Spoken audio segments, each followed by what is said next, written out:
He was the most dangerous enemy the young church had ever faced.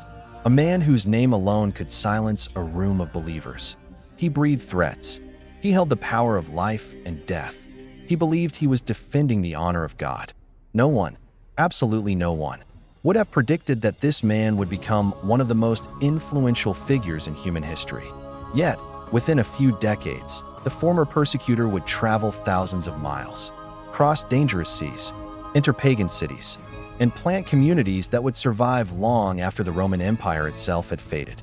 Without armies, without political power, and often in chains, this man helped transform a small Jewish movement into a faith that would one day reach every continent on earth.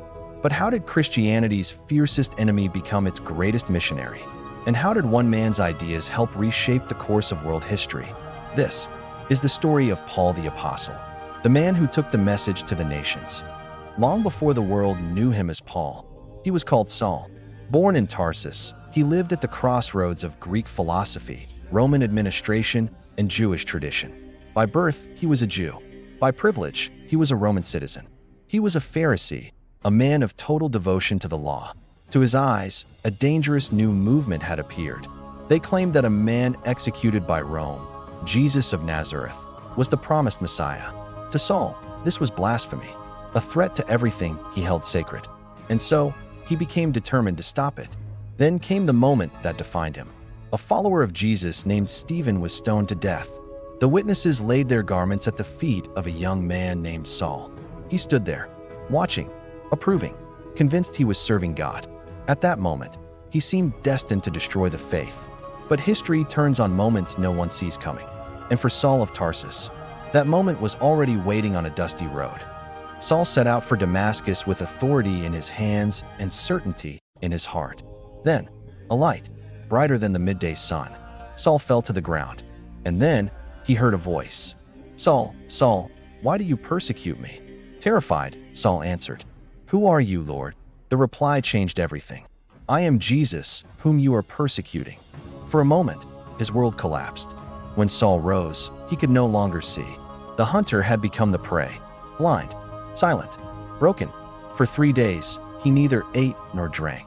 In that darkness, his pride was dying. But his knowledge of the scriptures remained. His discipline remained. His intensity remained. He did not stop being who he was. He only discovered, on the road to Damascus, that his zeal, his mind, and his loyalty had a destiny far greater than he had ever dared to imagine. Only the target of his mission had changed. In Damascus, a disciple named Ananias was given a terrifying command.